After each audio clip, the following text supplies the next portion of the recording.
Okay, for this week's project, we're going to be taking a look at this B&K Components AVR 307 audio video receiver. And this is what we like to refer to as boutique audio. This is not made by one of the major Japanese manufacturers like Denon, Sony, or Marantz. This is a company that was stateside that dealt in high-end audio equipment, and of course they're no longer in business. And the customer was referred to me by someone else, and he is saying that he has some noise being generated in this receiver coming through the speakers even when the unit is in off mode or in standby mode. Now, once upon a time, I owned a B&K Components AVR 305, which is basically the exact same receiver. The only difference is that his has 7 channels and mine only had 5. And strangely enough, I did have a very similar problem to his. So if he has the same problem I had, we should be able to repair the power supply and get this back up and going. So as always, we'll come in, we'll have a look at it. It's pretty straightforward on the front, but we will take a quick look, have a look at the connections they provided for us in the back, and get some speakers hooked up and see what it will do or what it won't do. This week's intro music, we are listening to Bruce Dickinson's solo album called Skunk Works, and among all of his solo catalog, this is probably the album that doesn't get very much attention. And if you read online, it does get a lot of bad reviews, but I found some songs here that I liked, and so we're going to play the lead track from this. This is called Space Race. So let's hear a little bit of this and then we'll get started.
All right, let's come back in and we'll take a quick look at the buttons they provided for us along the front. Of course, they're going to give you a 1/4-inch headphone jack here, and then you're going to get a sleep button, a preset button, an enter button, save button, and then you're going to get the down, the up, the source, the mode, and the menu button.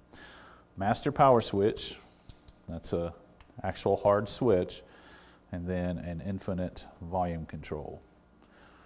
I noticed something on the front of his that I didn't see on mine when I had mine, and there's a sticker that says upgraded.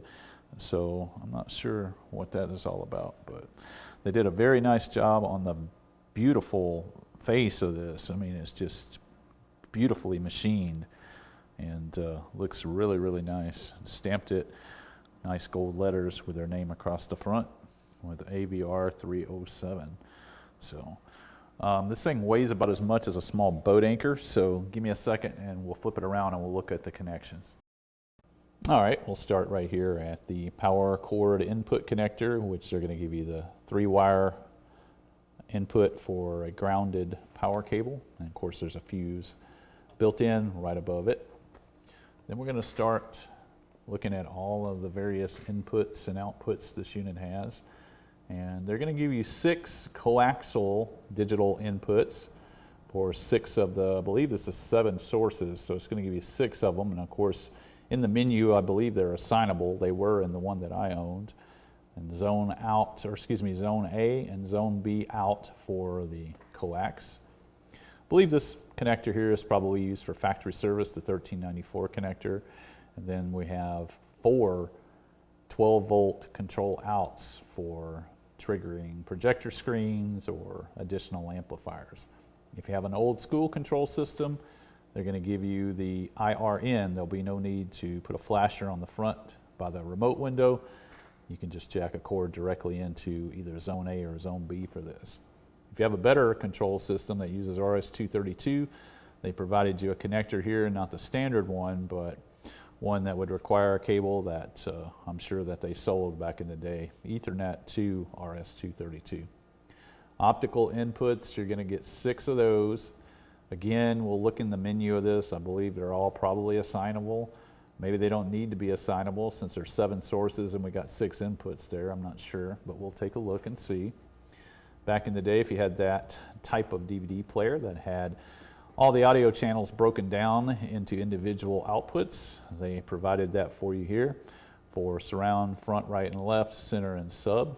Or excuse me, over here, this is going to be zone A preamp out, and that's going to give you, an individual preamp out for each channel, the front and the surround back, front channels, surround channels, sub, and center. Here, they're going to give you zone A out with composite and S video, and of course zone B, and they're going to give you the preamp out for the right and left audio on this. There's no internal power in this receiver for zone B, but I believe that there's a way you can switch the surround back channels and turn those into the zone B so you can have a powered zone.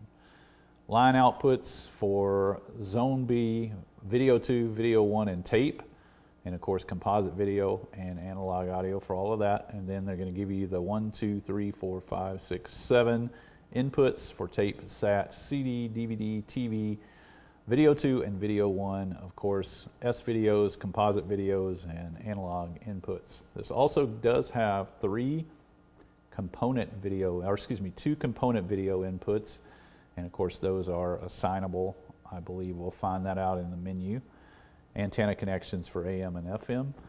And then all of your speaker connections laid out very nicely. They put a very nice amount of space between them so you're not feeling like you have to get a tool in there to tighten them up. Front right and left, surround back right and left, center, and then surround right and left. And in the model that I had, now I'm thinking mine may have been a 205 instead of a 305. But basically 5 channels. I didn't have these. They used the same back because it was stenciled on there, but of course there was no binding post there. It was just, blank plated over the holes where the binding post would go. So let's come up over the top and we'll take a look at the inside of the unit. Laid out very nicely. The amplifier is really the big tail for this. It's very powerful. They're using Hitachi MOSFET outputs, K1058 and J163, I think it is. Something along those lines. I don't know if we'll be able to see it. No, I can't see it, but it is Hitachi MOSFETs that they're using. And for as many outputs as they have, the heat sinks are relatively small. And if I remember right, this does generate a fair amount of heat. Power supply, they're going to give you Nippon caps. They're 80 volt at 33,000 mic. And of course, everything is really shoved in this thing, so it's hard to see anything.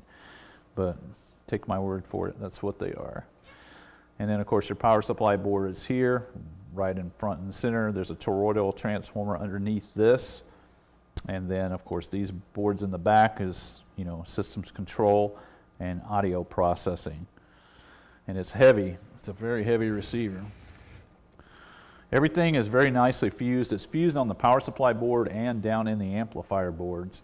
And as compacted as everything seems to be, I actually had the amplifier section of my receiver out, and it's really easy to get one of these heat sinks out, and everything unplugs, and you can get it out and put it on the bench and work on it.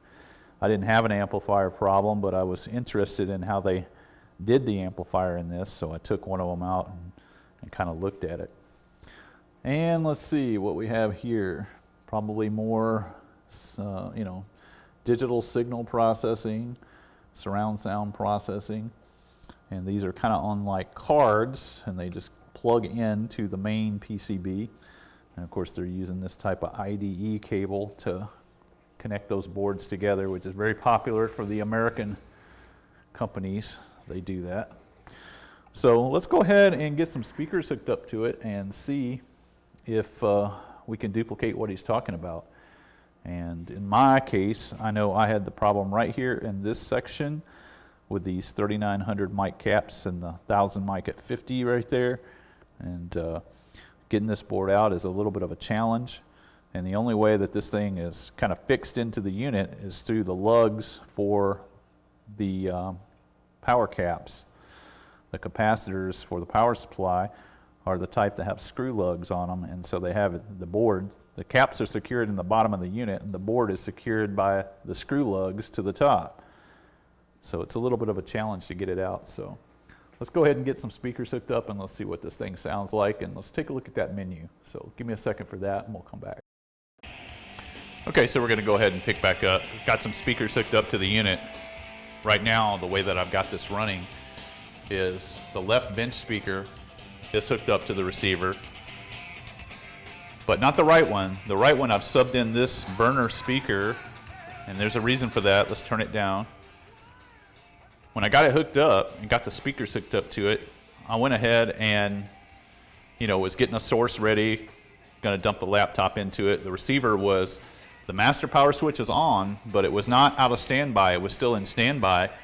And what I noticed was my right channel started making a noise, not a buzzing noise, but more like a fluttering noise.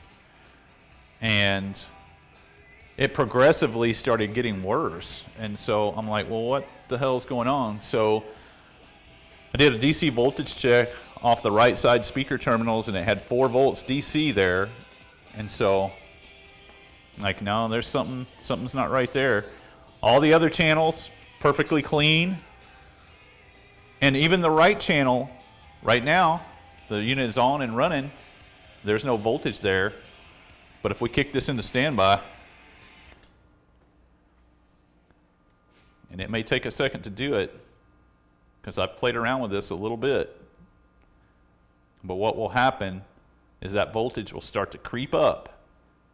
In the absence of a signal going into this thing, that voltage starts to creep up. Now what happens is when you switch this thing into standby, the master power switch still keeps the power supply energized to the amplifier circuits. So unless you turn this off, the amp is actually still on, just not the preamp. And so it seems to be a kind of a touchy kind of thing, and it's probably not going to do it now. Well, we'll just kind of wait and see what happens here for a minute. But what will happen is the cone of that speaker, it'll start to reverberate, because we're getting voltage there. We'll watch it for a second and see what happens.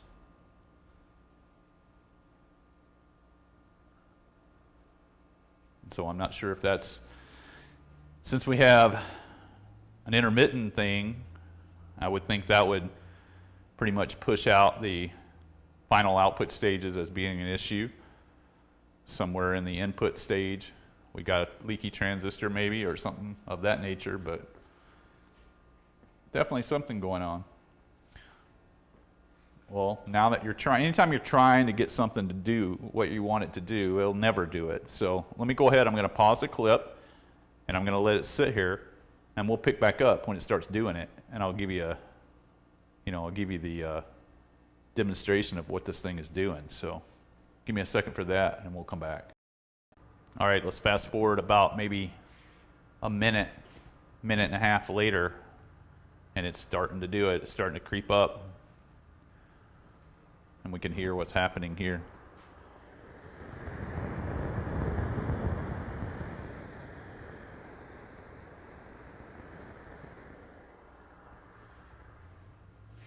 And I've seen that as high as about 5 volts before I pull the plug on the bench speaker. I didn't want that juicing up my bench speaker like that. So it's doing something. We got something leaky. That's starting to lose its shit, freak out a little bit. So,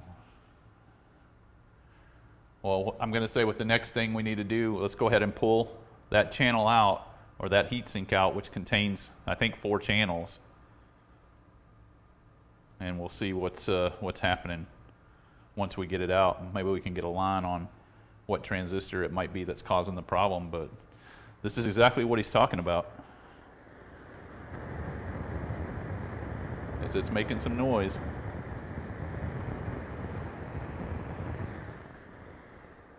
You can see the cone kind of moving too a little bit. Oh yeah. All right, now we're climbing a little higher, 5 volts or so. All right, let's go ahead. We'll pull the plug on this operation before something goes south, and we'll get that channel out, or that heatsink out, and see if we can spot what's going on. So give me a minute to do a little troubleshooting with that, and we'll come back. All right, we're going to pick back up. I'm getting a little ahead of myself here, so I'm bringing you back in to give you kind of an update. I got the heatsink out of the unit and did a few checks, and what I was able to determine is there's either 1 or 2 transistors that are kind of suspect to be creating the problem. And the great thing about a stereo amplifier is you have another working channel right across from it to make comparisons to, you know, for voltage checks.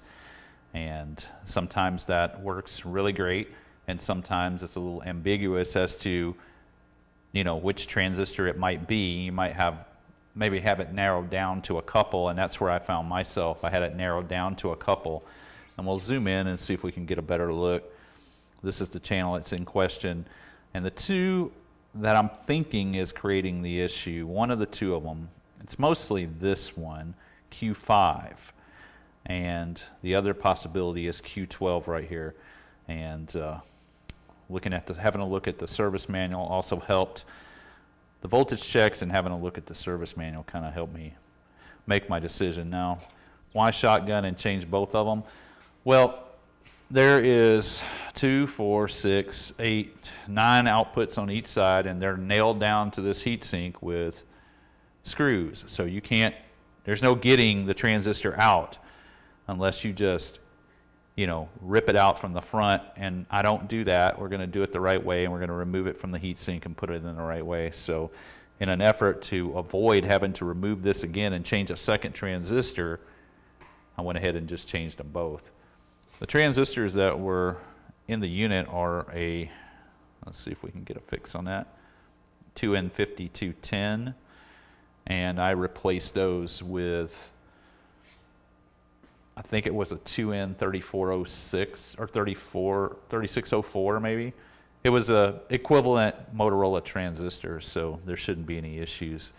And I cut the leads off of those a little, left those a little higher, so it was pretty obvious as to which 2 had been changed. But it's not an easy thing to change one of these out. You definitely want to pay attention, and you want to, you know, the best way to do this really is to heat it. You have to heat it up from the bottom and pull it out from the bottom, and or pull it out from the top. Heat it up from the bottom and pull it out from the top, just so you can get a really clean. You don't want to damage your traces, because there go top traces and bottom traces. That's another thing that makes the difficulty of this, you know, makes this so difficult, is the top and bottom traces. So you got to be really careful with it. But like I said, the 2 that were kind of on the radar for me was Q12, which is right here, and Q5, which was right here. So we'll see. We'll see how good my diagnosis was. I was more interested in getting it out and seeing if we had maybe a loose connection that, you know, may have been creating the problem, but this board's solid. There is no loose connections on this board whatsoever. And it's always it's always fun when they do it this way, when they manufacture it this way, and the outputs are soldered on the components, or excuse me, on the foil side, and the board lays on top, because you can't get to anything without taking all the outputs off. So it's not the most fun amplifier to work on. But in this particular case, we'll fire it back up and we'll see if we got ourselves a winner. So give me a minute for that, and we'll come back. All right, let's pick back up. About an hour later, I went ahead and reinstalled this board to the heatsink, wired it back into the unit, and when I turned it on or applied power to it, I brought it up on the variac just because I had been messing with this and don't want to just drop 120 volts into it instantaneously. But when I brought it up on the variac, I noticed there was some significant current draw, and then from that point I checked my right channel speaker output, and this time I didn't have 4 or 5 volts there, I had 65 volts there. And so I'm like, well, obviously I've done something. I must have bridged a connection under the bottom of the unit. So I removed the whole thing, and I only changed the 2 transistors. I was pretty sure I didn't bridge anything, and it wasn't. There wasn't anything bridged at all. So I started going through, checking the 2 transistors that I put in. I know they were great, absolute great subs for this. There's no problem with that. Can't find anything shorted. Wanted to make sure I didn't have a breach. You know, use these, you know, rubber silicone insulators, so I want to make sure that one of those wasn't breached, but there was no short, you know, to the heatsink. There was no problem there. So I started going through all the devices, and these 6 right here are the ones that are for the right channel. These over here would be for one of the surround channels, and then down here, of course, left channel, and then left surround channel. So I'm only focusing on this. I checked through all the smaller transistors, nothing shorted, no Zeners shorted, no nothing. And so I started running the MOSFETs, and I get to this one, and we got a dead short. Every junction. But it's the only one. Everything else, no trouble whatsoever. Everything else, perfect. So we got 1 transistor or 1 MOSFET that's creating our problem here. Perhaps. It definitely is a problem. And I have a working theory, but it's just a theory at this point, because of the fact that when I took all the 20 screws out that hold all these to the heatsink, these were stuck pretty good to this rubber insulator, silicone insulator. So, you know, I pried up on the board a little bit, and they all kind of snapped up the way they're supposed to. And so, only thing I could think is if, for some particular reason, this particular one, which we know our problem was intermittent, we'd start off working fine, and then it would ramp up voltage up to about 10 volts. If there's something wrong with this, then that would certainly account for why this thing was, you know, as I pulled up on it, I may have internally damaged it even more, and it just shorted. It's only a theory. I mean, I'm pretty careful with these boards, so there was no electrostatic discharge at any point during this whole process, so I'm not sure why we wound up with 1 shorted MOSFET. And, you know, I'm not sure. So what I think I want to do is I'm going to pull a pair of them out, and we're going to run it with 4 and see if the problem goes away. Obviously the 65 volts should go away, but let's just see if the entire problem goes away. So I'm just going to remove the 2 middle ones from each set, and then we're going to mount it back and give it another shot. So give me a few minutes for that, and we'll come back.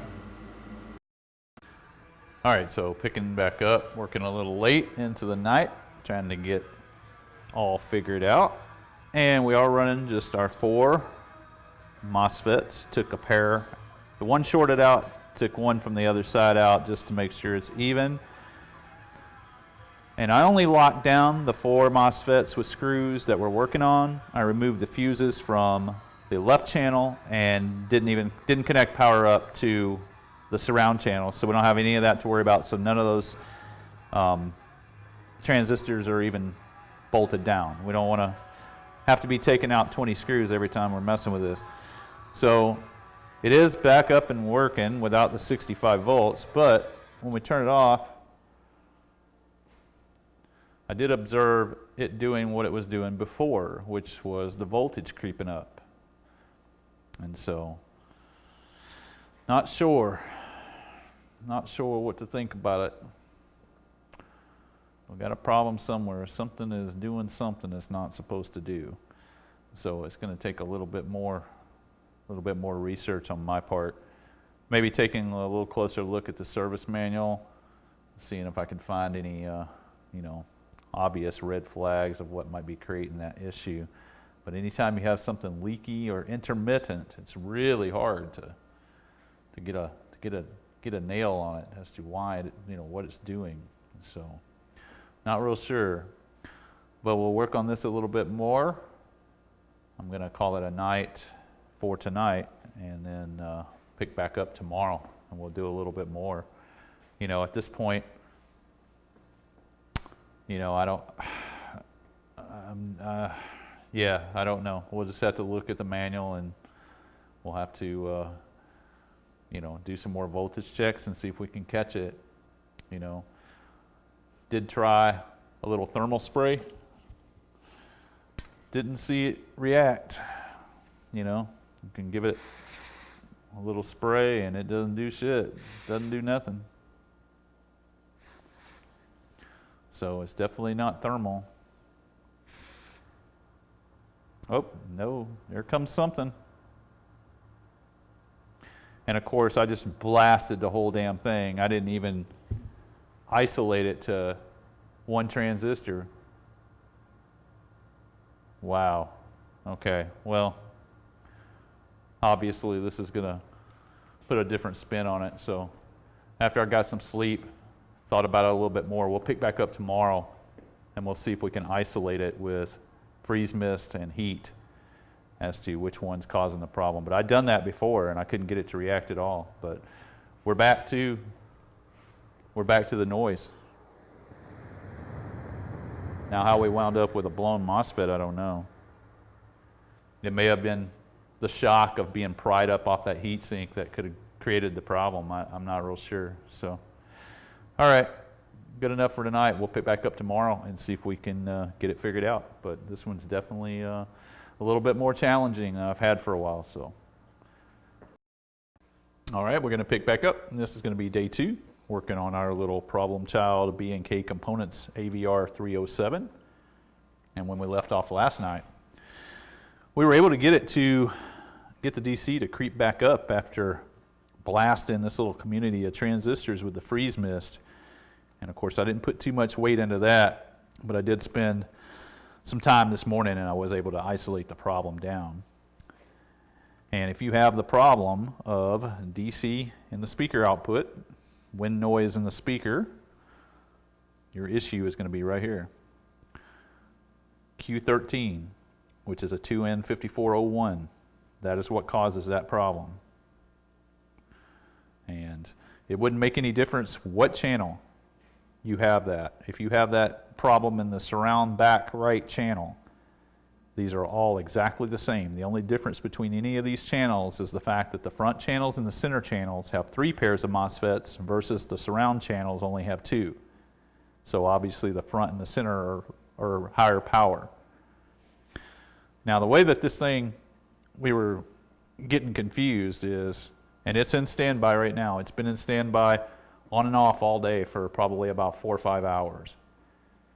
And I've subjected this thing to a cold garage, turn the heat completely off, open the door, the temperature plummet,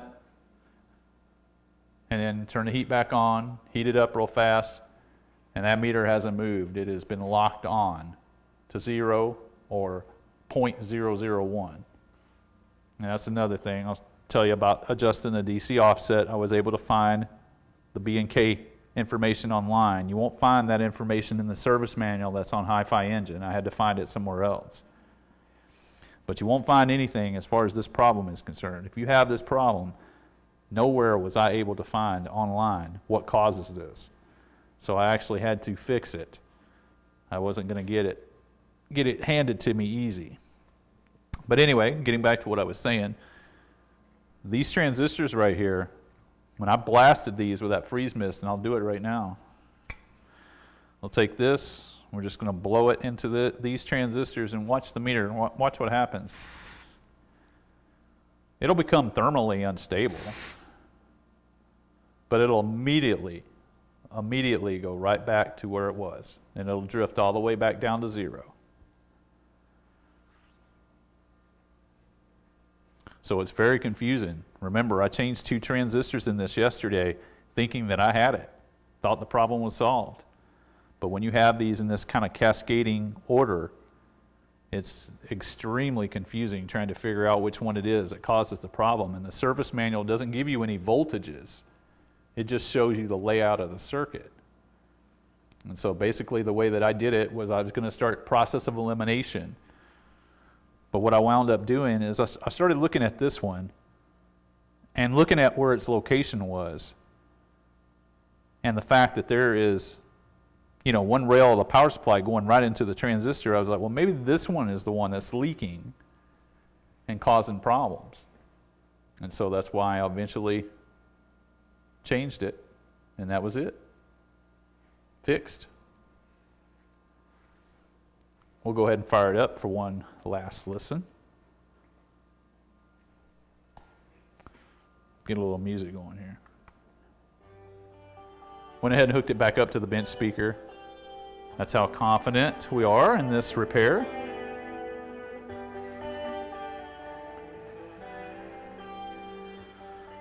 Absolutely beautiful receiver, man.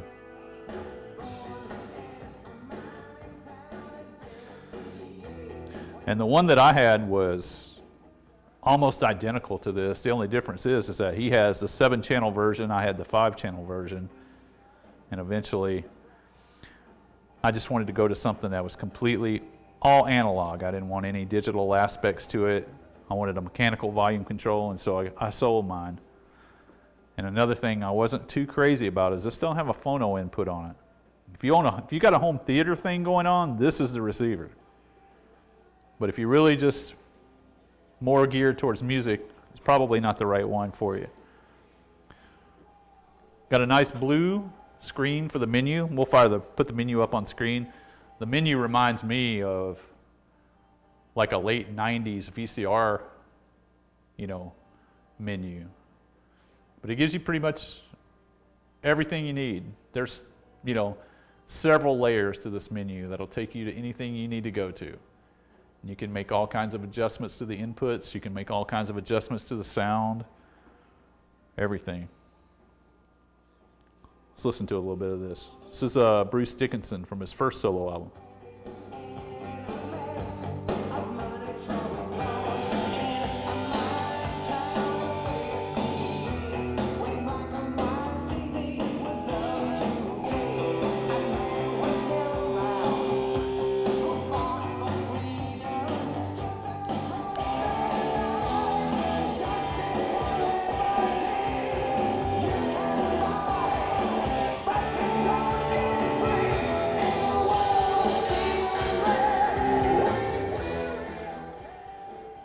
We'll go ahead and shut it off.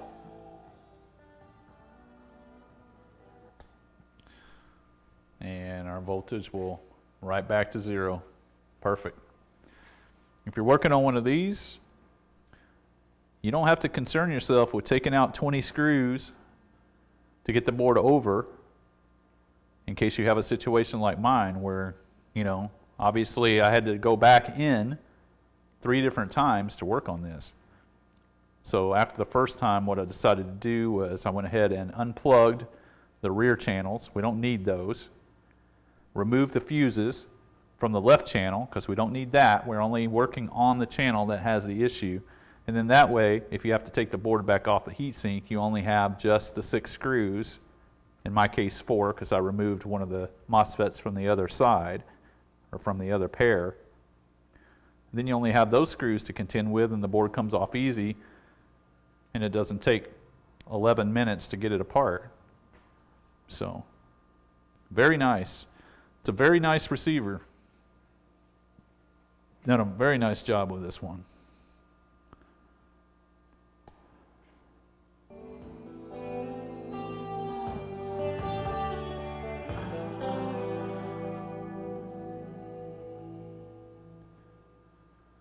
I want to thank you guys for checking out my video for the B&K. And I don't think I'll do an official part 2 to this, but I will finish the repair and I'll document that. And we'll probably just tag this on to the ending of another video, maybe from next week or the week after. But again, thank you guys very much. Appreciate it. Appreciate you watching the videos, and hopefully at some point one of the videos will help you, get something repaired that you're working on. But this particular problem, this is not an easy receiver to work on, just simply because of all the stuff you have to take apart to get to the amplifier board. But DC offset voltage on the speaker output, excessive DC voltage on the speaker output, noise in the speaker when the unit's in standby, right there. Q13, 2N5401 will take care of it. Thank you guys very much, and we'll catch you on the next one.